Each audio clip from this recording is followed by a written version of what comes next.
Assalamualaikum warahmatullahi wabarakatuh. Alhamdulillah wassalatu wassalamu ala rasulillah wa ala alihi wa sahbihi wa man tabi'ahu wa mawalah. Rabbi shrah li sadri wa yassir li amri wa hlul 'uqdatam min lisani yafqahu qawli. Yang sama-sama kita hormati Bapak Dewan Komisaris Bank Sumut, Bapak-bapak Direktur Bank Sumut, karyawan, pegawai, tak dapat saya sebut satu persatu. Insyaallah kita semua dimuliakan Allah Subhanahu wa taala. Amin ya rabbal alamin. Anak raja naik sampan, baju bagus bukan untuk pamer.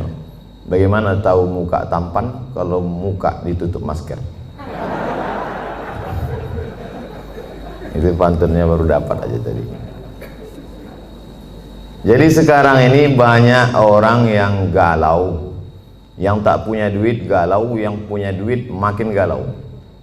Karena begitu banyak orang yang meninggal karena COVID-19. Itu yang datang itu baru COVID-19, belum COVID-20, belum COVID-21. Oleh sebab itu maka menghadapi ini tidak ada cara dan jalan lain kecuali berserah diri kepada Allah Subhanahu wa taala. Kita diajarkan Nabi Muhammad SAW, mau ada COVID walaupun tak ada COVID, keluar dari mulut kita itu sama. La haula wala quwata illa billah. Jadi kita diajarkan itu bukan sejak ada COVID ini saja. Sebelum COVID itu ada muncul, kita sudah berkata bangun pagi, alhamdulillahillazi ahyana, dia yang menghidupkan kami, wa amatana, sebelumnya kami mati, wa ilaihin nusyur, dan kita pun akan kembali kepada dia. Ini menghadapi COVID ini manusia ini terbagi dua, Eka dan Eki, ekstrim kanan, ekstrim kiri. Yang ekstrim kiri tak ada COVID itu, malah ditantangnya, mana COVID itu biar kukunyah-kunyah. Yang satu lagi pula amat sangat ketakutan COVID, semua dicuci, semua cuci, balik ke rumah semua cuci tangan sampai, saking seringnya cuci tangan sampai nampak contekan waktu SD dulu. Ada yang mengirim gambarnya ke saya. Oleh sebab itu kita ahlu sunnah wal jamaah berpegang wa kadzalika ja'alnakum ummatan wasata, kami jadikan kalian ini umat yang pertengahan, tidak terlalu berani kepada COVID karena dia memang penyakit, dia virus, benda itu memang ada. Virus ini ada dari dulu, virus flu, influenza, sampai sekarang belum hilang, maka banyak orang kena influenza. Virus penyakit kuman malaria sampai sekarang masih ada. Jadi yang namanya virus, kuman, bakteri, penyakit itu ada. Ada yang mati, ada yang tak mati. Jadi kemarin kebetulan saya ceramah di rumah sakit, ketemu sama dokter. Kata Pak Dokter, Ustadz Somad, itu sebetulnya kalau kita cuci tangan itu membunuh bakteri. Kalau kita cuci tangan pakai hand sanitizer, pakai sabun, itu membunuh bakteri, Ustadz. Adapun virus tak mati, kata dia. Saya tak pula saya tanya apa beda virus sama bakteri. Nampak kali bodoh kita kan? Masa profesor nanya? Ya diam aja, saya angguk-anggukkan aja. Jadi Ustadz Somad, itu virus itu cara mematikannya bukan dengan cuci tangan, Pak Ustadz. Saya diam aja, saya dengar terus. Cara mematikannya itu jangan kasih dia makan. Makanan virus itu gula. Maka kalau tak ada gula, mati dia. Jadi bagaimana cara membunuhnya? Kata dia, banyak-banyak puasa sunat. Memanglah itu ajaran Nabi Muhammad SAW. Jadi kalau orang yang faham hikmah di balik ini, maka sesungguhnya dia tahu bahwa Nabi Muhammad SAW itu tidak hanya mengajarkan kita doa, tak hanya mengajarkan baca yasin, tahlilan, takziah. Bukan hanya itu, bahkan sampai ke virus, bakteri, pandemi, wabah abad 21 pun sudah diajarkan Nabi sejak 14 abad yang silam. Apa kata Nabi? Iza sami'tum bihi, kalau kau dengar ada suatu wabah terjadi di suatu negeri, la taqdimu ilaihim, jangan kalian datang ke situ. Kalau ada suatu wabah terjadi, sudah ditetapkan bahwa negeri itu zona merah, zona hitam, jangan kau datang ke sana. Wa idza waqa'tum bihi, kalau di kampung halamanmu terjadi suatu wabah pandemi, la takhruju firaram minhu, kalau kau dengar ada suatu wabah terjadi di suatu negeri, jangan kau datang ke sana. Dan kalau kau berada di suatu negeri terjadi wabah di situ, jangan kau keluar dari kampungmu. Itulah yang dikenal orang sekarang dengan istilah PSBB, lockdown, social distancing. Bahkan kemudian beberapa negeri kota sampai dikepung, tak boleh keluar, polisi tentara dikerahkan. Sudah diajarkan Nabi SAW 14 abad yang lalu. Bagi yang belum kena, amalkan ini. Bagi yang sudah kena, mati dia. Nabi mengeluarkan statement sabda. Apa kata Nabi? Al-mat'unu syahid. Orang yang mati kena penyakit wabah, syahid, maka matinya mati syahid. Orang yang mati syahid itu selamat dari 4. Tak merasakan sakratul maut, tak merasakan azab kubur, tak merasakan hisab, langsung masuk surga. Jadi Nabi itu sudah berikan 2 langkah. Bagi yang belum kena, ini obatnya. Yang sudah kena, ini obatnya. Maka keluarga tak terlalu bersedih hati. Kenapa? Karena saudaranya, keluarganya, bapaknya, ibunya, anaknya, neneknya, keponakannya, jirannya, sahabatnya itu meninggal dunia dalam keadaan syahid. Dan bagi yang masih hidup, kita diajarkan untuk melakukan langkah-langkah social distancing, protokol kesehatan. Makanya saya tak berani kalau ceramah tausiah di tempat yang tak bisa dibuat protokol kesehatan. Nah, adapun di sini bisa Ustadz nanti di Wang Sumut, nah kita tengok dulu ada tak protokol kesehatan. Ternyata lengkap semuanya. Begitu datang tak bisa dikenali mana direktur, mana, sama semua mukanya, tutup muka. Biasa dulu saya ke Medan ini disambut dengan tola'al badrul alaina, solawat, salatullah, salamullah. Tapi begitu datang sini tidak, begitu datang langsung tembak. Masih syukur segan dia tak tembaknya kening tangannya. Kalau tempat lain langsung pang. Habis itu tempat duduk berjarak, pakai masker. Artinya apa? Kita tidak terlalu cemas sekali, tapi kita juga tetap menjaga ini. Jangan terlalu takut kali, jangan pula terlalu berani kali.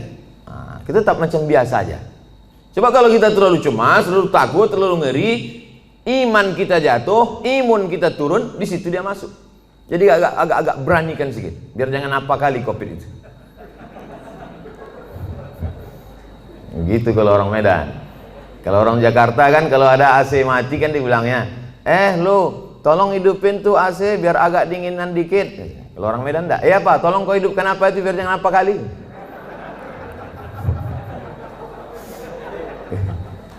Bapak Ibu yang dimuliakan Allah Subhanahu wa taala.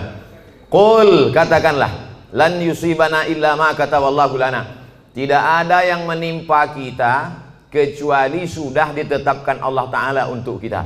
Itulah rukun iman yang ke-6. Percaya kepada Allah, percaya kepada malaikat, percaya kepada kitab, percaya kepada Rasul, percaya kepada hari kiamat, percaya kepada takdir baik dan takdir buruk. Akhbirni anil iman. Apa itu iman, wahai Muhammad sallallahu alaihi wasallam? Antu'mina billah wa malaikatihi wa kutubihi wa rusulihi wal yawmil akhir wa biqadri khairihi wa syarrihi. Percaya kepada takdir baik, takdir buruk. Tapi ini masalah takdir ini kita mesti dalam menyikapi takdir kita ada al-kasbu wal ikhtiar, ada usaha. Dengan penuh kesadaran kita tak pakai masker, tak social distancing, tidak cuci tangan, tidak pakai hand sanitizer, itu bukan tawakal. Itu bodoh yang terlalu diperlihatkan. Kalau bodoh sendiri aja, jangan ngajak-ngajak orang. Oleh sebab itu maka kalau sudah kita berusaha kena juga, berarti itu takdir. Ada takdir, ada hukum sebab akibat. Pejamkan mata, tak usah tengok kanan kiri, nyebrang di jalan. Itu bukan takdir, sebab akibat. Tapi setelah kita berusaha tengok kanan, tengok kiri, tengok kanan, tengok kiri, menurut kita sudah aman, ditabrak juga. Tidak ada cara lain kecuali beriman kepada takdir baik dan takdir buruk. Itulah beda Jabariyah dengan Ahlus Sunnah. Jabariyah itu halul bid'ah, kelompok ahli bid'ah.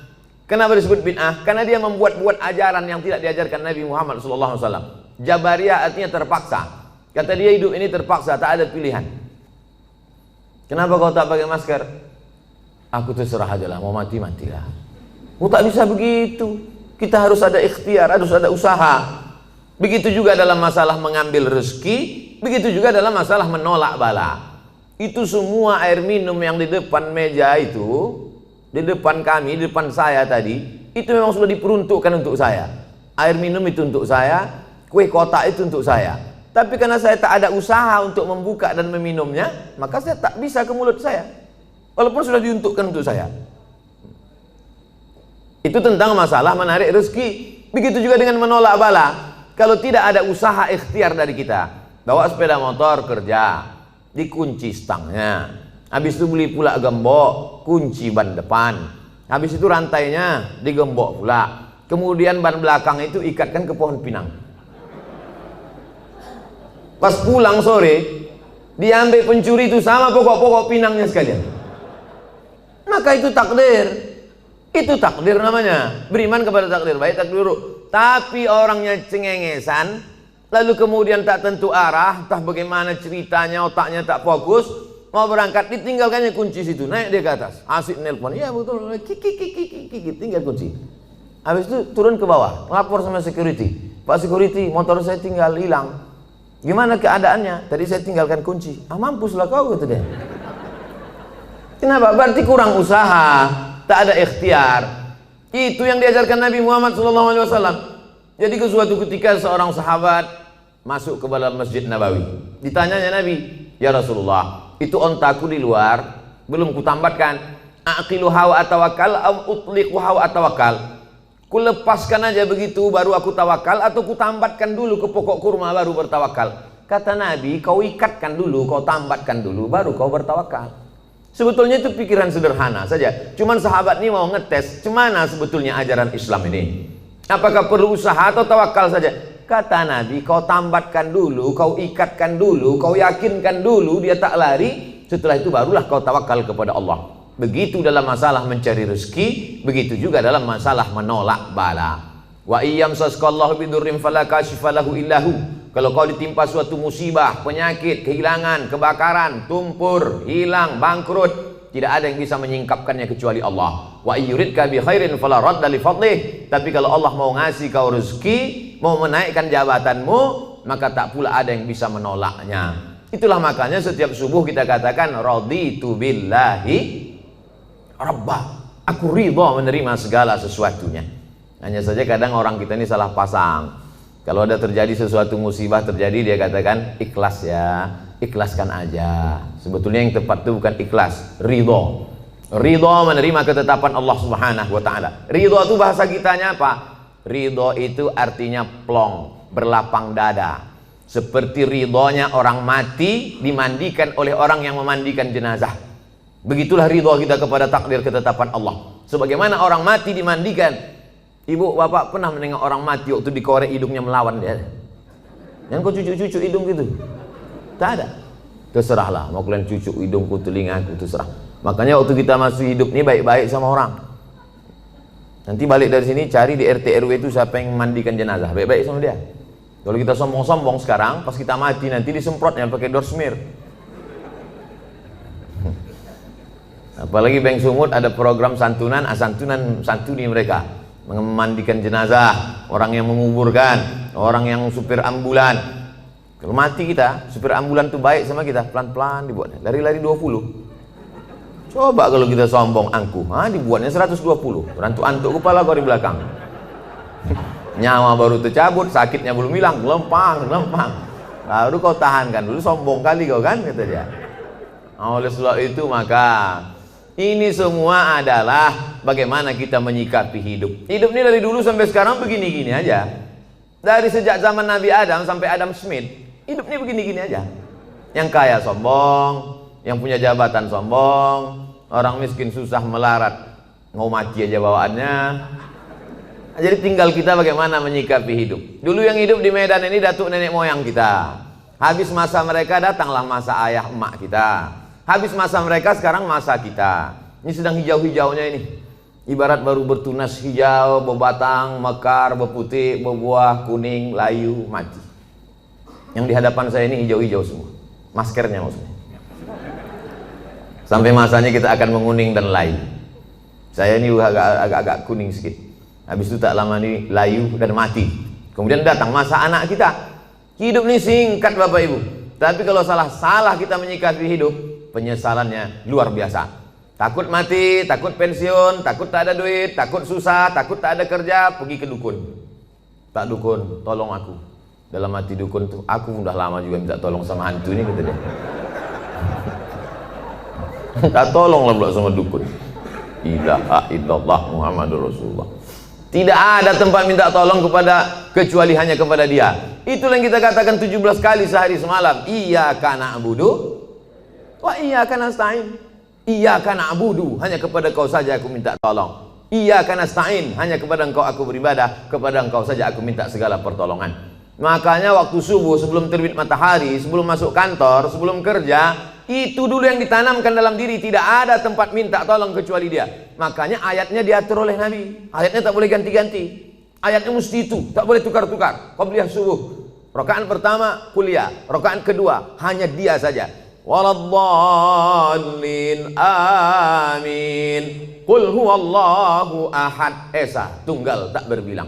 Minta hanya kepada dia. Allahus, jangan ragu-ragu mengucapkan. Allahus samad. Coba tengok terjemahannya. Allahus samad, hanya dia saja tempat bergantung. Jangan bergantung kepada kawan. Hari ini kawan, besok berubah menjadi lawan.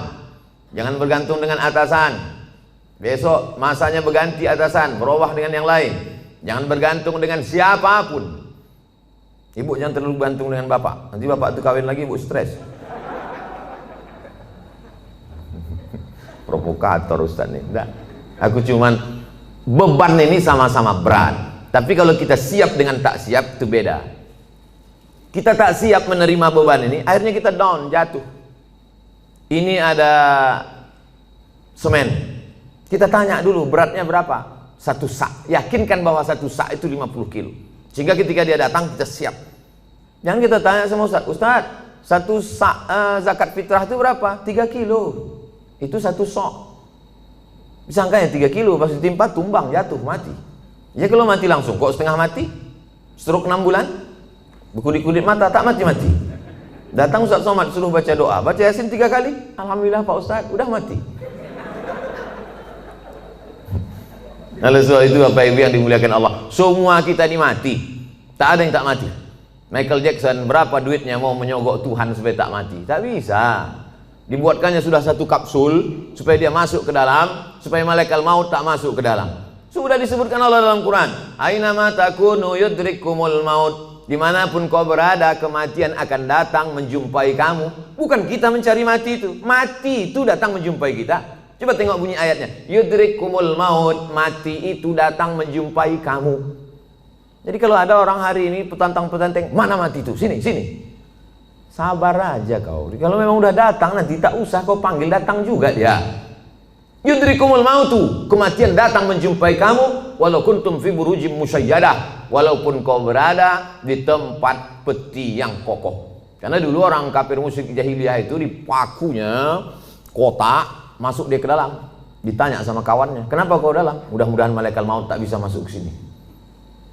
Aina ma takunu, dimanapun kau berada. Mati jangan dicari.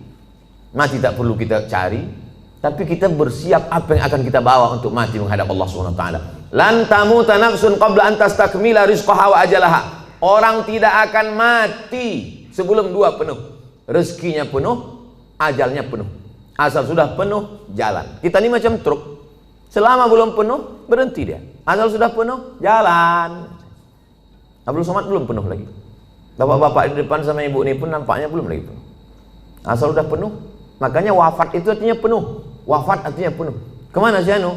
Udah penuh Pak Ustaz, udah jalan duluan.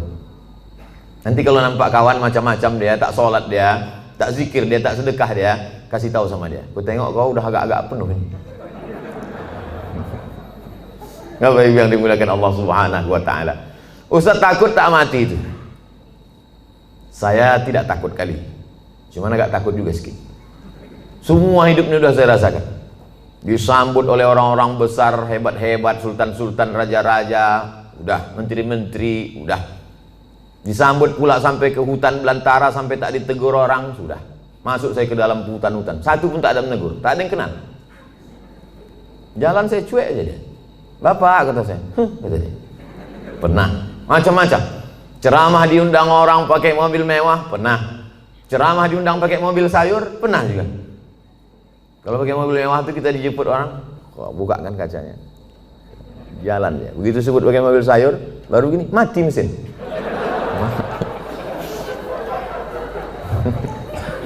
Macam-macam hidupnya sudah.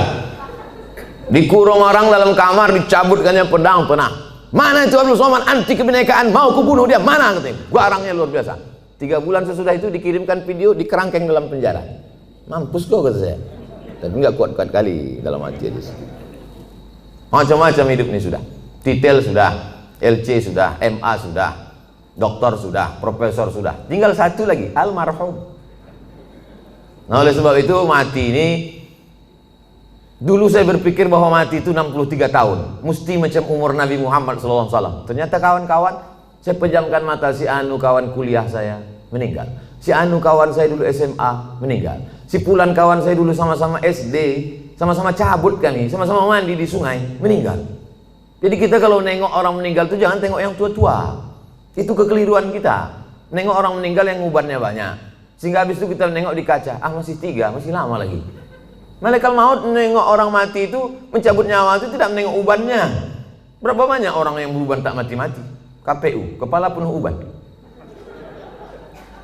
Mau nanti waktu sebelum diupload dibuang nih, tersinggung KPU dituntutnya berasa. Saudara yang dimuliakan Allah Subhanahu wa taala, oleh sebab itu maka bagaimana kita menjalani hidup ini, yang masa lalu sudah lewat, yang masa akan datang kita tak tahu, maka kita jalani yang masa sekarang, bagaimana kita melangkah ke depan. Maka bangun pagi, bangkitkan semangat, aku hari ini masih diberi Allah kehidupan, langkahkan kaki, berangkat ke tempat kerja, bismillahirrahmanirrahim, la haula wala quwata illa billah. Tetap bawa STNK BPKB. Pula macam la haula wala quwata, langsung lampu merah tak pandang lagi. Tangkap semua polisi. Kenapa kau tak ikut patroli lalu lintas? La haula wala quwata illa billah. Bukan kau aja yang dengar pengajian Ustaz Somad, aku penonton juga, kata Pak Polisi. Macam kau aja yang pengajian gitu. Oleh sebab itu maka setelah kita berangkat di tempat kerja itu serius kita.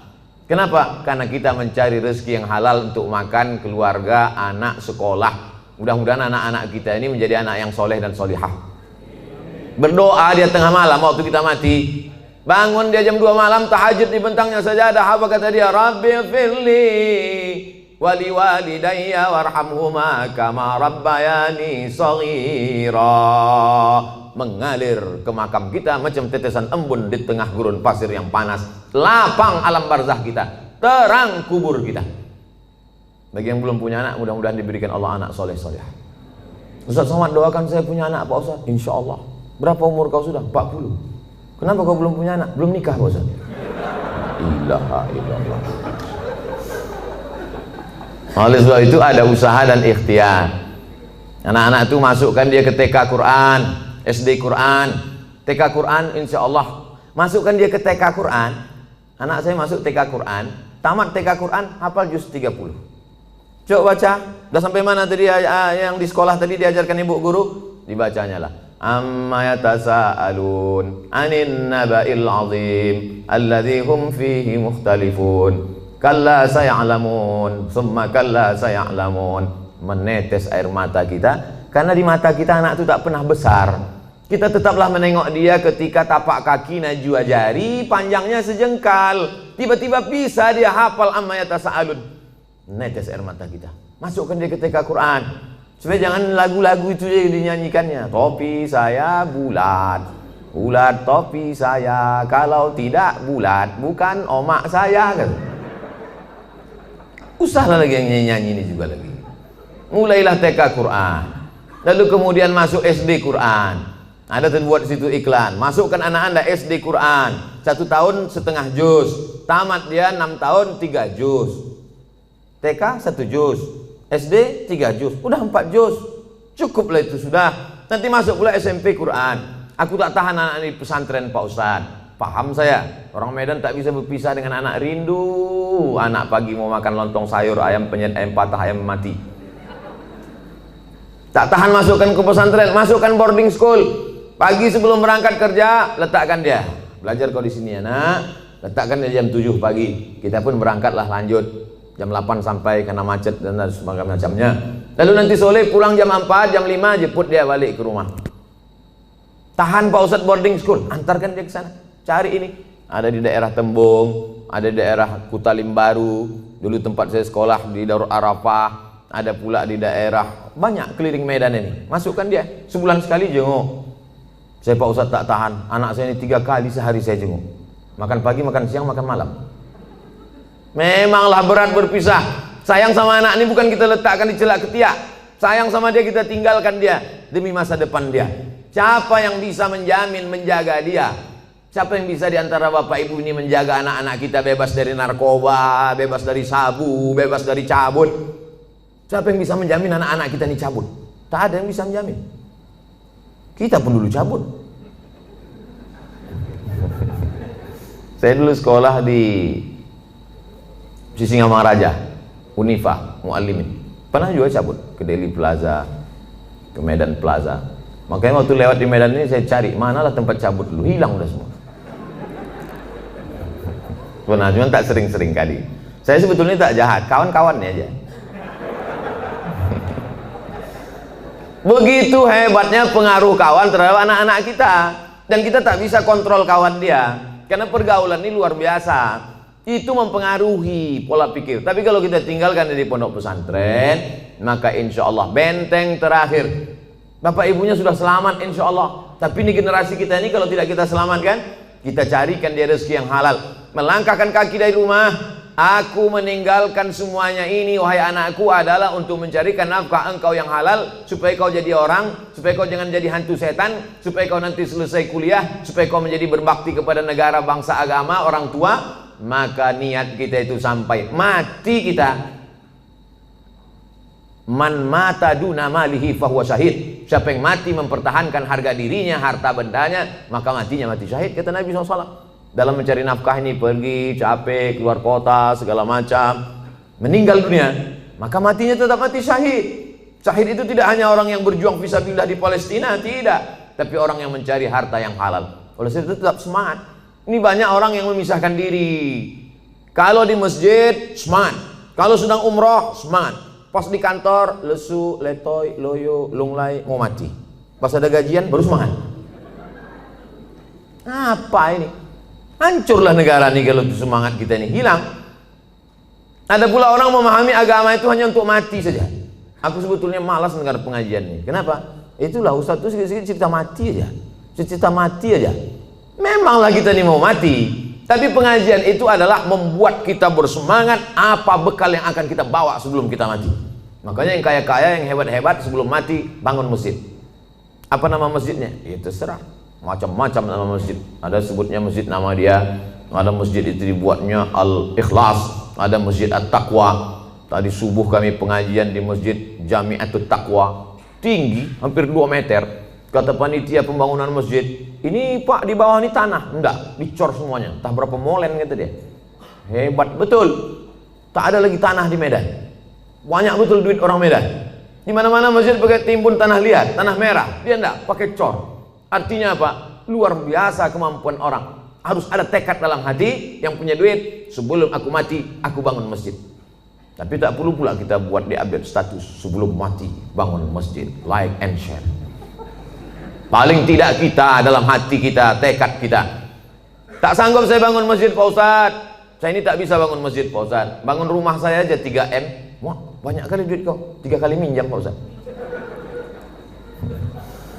Kalau tak sanggup semua, jangan tinggalkan semua. Datangi ketua pembangunan masjid. Aku tak sanggup Pak kalau untuk bangun masjid, tapi ngasih pintu kosen bisa. Ini ku kasihkan kipas angin. Ini aku kasihkan meja untuk pengajian Ustadz. Ini ku kasihkan kursi khusus. Ini kursi Pak untuk wakaf di masjid ini. Mantap kali kursinya. Ini kalau pas Ustadz Somad aja datang ke Medan. Ustadz lain jangan. Jangan begitu. Semua dipakaikan. Itulah yang akan kekal abadi. Ini kadang banyak orang ini mau numpuk-numpuk. Mobil, motor, rumah segala macam. Pas mati habis, tinggal semuanya. Hidup kita ini macam mimpi Bapak Ibu. Kata Sayyidina Ali an-nasu niyam. Manusia ini tidur semuanya. Bapak ini sedang tidur, ibu sedang tidur. Semua kita ini sedang tidur. Kita baru terbangun itu ketika kita mati, barulah kita tersadar rupanya kita ini sedang dalam tidur panjang dan sedang mimpi lelap-lelapnya. Ada yang sedang mimpi jadi ustadz terkenal. Ada yang sedang mimpi jadi pengacara, ada yang sedang mimpi jadi bankir, ada yang sedang mimpi, macam-macam mimpinya. Ada yang sedang mimpi selingkuh. Setelah mati barulah kita tahu kenyataan. Oh, ternyata ini hidup hanya mimpi saja. Siapa yang paling mulia di antara kita nih kalau mati nanti menghadap Allah? Tak ada jaminan Ustaz Abdul Somad lebih mulia, tidak. Apakah Bapak Dewan Komisaris, Bapak Direktur lebih mulia? Belum tentu, belum jaminan. Tapi paling tidak mereka di dunia pernah mulia. Di akhirat mudah-mudahan mulia. Jangan sampai di akhirat tak mulia, di dunia sengsara. Nauzubillah. Makanya doa kita diajarkan Nabi, Rabbana atina fid dunya hasanah wa fil akhirati hasanah. Makanya waktu tawaf itu Rabbana atina fid dunya hasanah wa fil akhirati hasanah wa qina azabannar. Rabbana atina fid dunya hasanah. Ada pula bapak-bapak satu-satu lagi, Rabbana atina fid dunya hasanah wa fil akhirati Fatimah.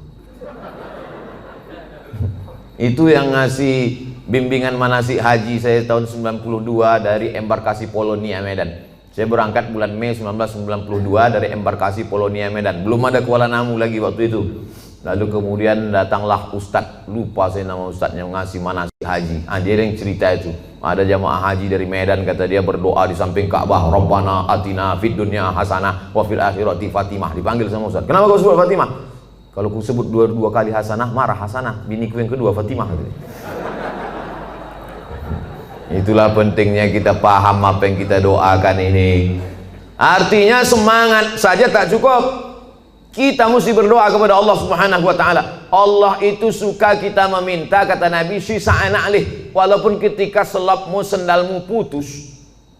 Pas mau masuk masjid, pakai sendal, putus dia, berdoa, ya Allah, putus sendalku ya Allah. Allah suka kali menengok kita mengadu kepada Allah. Minta sama Allah, meleleh air mata kita kepada Allah. Ini banyak sekarang orang tak mau lagi berdoa, sombong. Assalamualaikum warahmatullahi wabarakatuh. Assalamualaikum warahmatullahi wabarakatuh. Assalamualaikum warahmatullahi wabarakatuh. Langsung buka HP. Tengok dari belakang macam kusuk berdoa. Pas depan Romi megang handphone. Kok kenapa tak berdoa? Alah, yang lama aja belum kabul, ngapain tambah lagi? Ini orang, astagfirullahaladzim. Oleh sebab itu saya tetap berdoa. Sebelum berangkat tadi kemari berwuduk dulu. Bukan mau sholat, enggak. Sholat sudah jamak, tadi jamak takdim. Zuhur dengan asar, ditarik asar ke zuhur. Tapi saya akan menghadapi hamba-hamba Allah. Ya Allah, yang mau ku hadapi ini nanti hamba-hamba Allah semua. Yang saya hadapi ini hamba Allah kan? Ada juga hamba setan sekarang. Menyembah Nyi Blorong, Nyi Loro Kidul. Menyembah hantu tuyul. Menyembah begu ganjang. Yang kita sembah ini Allah. Ya Allah, yang mau ku hadapi ini hamba Engkau ya Allah. Bajunya aja macam-macam. Ada bajunya komisaris, ada bajunya direktur, ada bajunya security, ada bajunya pegawai, ada bajunya office boy, ada bajunya karyawan. Bajunya aja beda, isinya sama. Semua ini isinya sama. Kalau dibelah keluar urat, keluar darah. Ada di antara nih kita nih kalau dibelah keluar kabel. Nah, ada.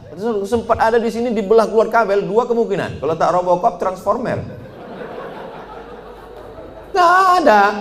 Selama masih ada kulit, ada darah, ada daging, berdetak jantung, berarti jantungnya. Semua kita nih casingnya aja macam-macam. Jantungnya sama. Makanya saya kadang dikritik jamaah, Ustaz ceramah bajunya itu terus, pakailah baju lain. Saya pakai baju. Batik dari mana tuh Pak Ustaz? Batik Tapanuli Selatan. Mereknya Pak Ustaz Casio, dikasih orang. Saudara yang dimuliakan Allah Subhanahu wa taala. Baju kita aja, casing kita aja yang beda. Isinya di dalam sama, tetap jantung tuh yang berdegup, yang berdetak. Berdegup, berdetak. Begitu kalau orang kerja di bank. Kalau orang utang nasabah baru agak kencang sedikit.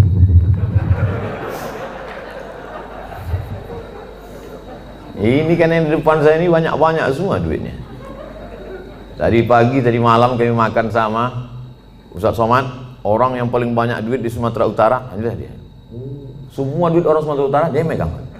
Masya Allah, tapi duit orang. Apa yang dimuliakan Allah Subhanahu wa taala. Oleh sebab itu maka berpikir kita, apa yang nanti ku bawa setelah aku mati ini. Tadi saya SMS ada salah seorang penulis di Jakarta. Tolong Bapak tuliskan sejarah hidup saya. Aku tak sempat menulis. Baru sebentar menulis 2-3 kata datang telepon. Ustaz bisa tausiah, baru menulis tak fokus. tolong kau tuliskan sejarah hidupku, kalau bisa yang inspiratif, supaya nanti ketika aku mati, anak cucuku membaca, semangat dia menjalani hidup. Mudah-mudahan itu menjadi amal soleh. Siap Pak Ustadz, kami tulis. Nanti kalau udah siap, kita adakan bedah buku di Islamic Book Fair di Jakarta. Jangan lupa subscribe, like, and share. Saudara yang dimuliakan Allah Subhanahu wa Ta'ala. Jadi apa yang bisa kita tinggalkan setelah kematian? Kami tadi pagi melewati Old Town, kota tua. Wah, bagaimana Medan tahun 1800, 120 tahun yang lalu. Ini gedung ini kota tua ini. 100 tahun yang lalu, disitulah orang-orang kaya, disitulah datuk-datuk, disitulah sultan-sultan, disitulah Belanda-Belanda, disitulah orang-orang hebat. Hari ini hanya tinggal sarang laba-laba, rumah tinggal, rumah tua. 100 tahun yang lalu. Begitu juga dengan 100 tahun yang akan datang. Kalau tak kiamat dunia ini, kita hanya tinggal kenangan saja. Yang kaya sekarang akan mati, yang hebat punya jabatan akan menghadap Allah Subhanahu wa Ta'ala. Oleh sebab itu, yang pertama, bangkitkan semangat kerja. Anak-anak kita didik, dia pula akan mendidik anak dia akan mendidik cucu cicit dia. Maka kita mati, mereka tetap mengirimkan doa kepada kita. Kalau kita ajarkan doa dikirimnya. Kita ajarkan lagu lah dikirimnya. Meninggal kita, tak pernah kita ajarkan doa. Datanglah dia dengan anaknya, dengan istrinya, dengan menantu kita, semuanya pakai baju hitam semuanya. Baju hitam, celana hitam, kerudung hitam, topi hitam, kacamata hitam. Dibuatnya tulisan, kunjungan Men in Black. Tapi kalau kita ajarkan dia, Bismillahirrahmanirrahim, Yasin wal Qur'anil Hakim, innaka laminal mursalin ala siratim mustaqim, tanzilal azizir rahim, iqra'uha ala mautakum. Kalau kamu ziarah, bacakan itu, ziarah kubur. Payah Pak Ustadz, bawa Yasin nih payah. Kan ada Play Store. Tulislah di situ, Quran digital. Enter. Sekarang jangan. Tak ada signal sekarang. Ada Play Store, download Quran digital. Buka surat 36 Yasin, baca. Malam Jumat buka surat yang ke-18, 17 Al-Kahfi, baca Al-Isra Al-Kahfi. Man qara'a surat Al-Kahfi. Paksa-paksakan diri. Kalau menunggu lapang, menunggu luang, tak akan ada waktu lapang, tak akan ada waktu luang.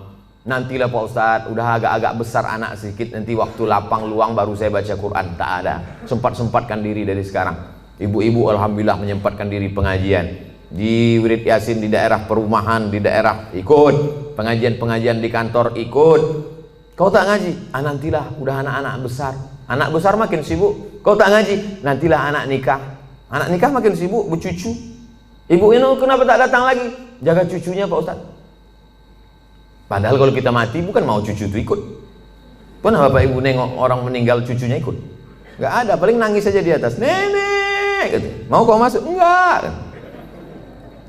Bukan saya mau hasut Bapak Ibu tak sayang sama anak cucu. Silakan sayang, tapi pikirkan kita. Sayang sama dia, masukkan dia pesantren. Sayang sama dia, ajarkan dia baca Quran. Sayang sama dia, suruh dia menghafal Yasin.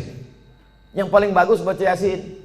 Kalau tak bisa baca Yasin, baca di bawah Yasin Al-Fatihah. Qul huwallah 11 kali, Qul a'udzu falaq sekali, Qul a'udzu nas sekali. Ziarah kubur. Kemarin saya ziarah ke makam abang saya Pak Ustadz. Cemana Bapak? Lalangnya setinggi tegak Pak Ustadz. Dulu bukan main dia sayang sama anak-anak itu Pak Ustadz.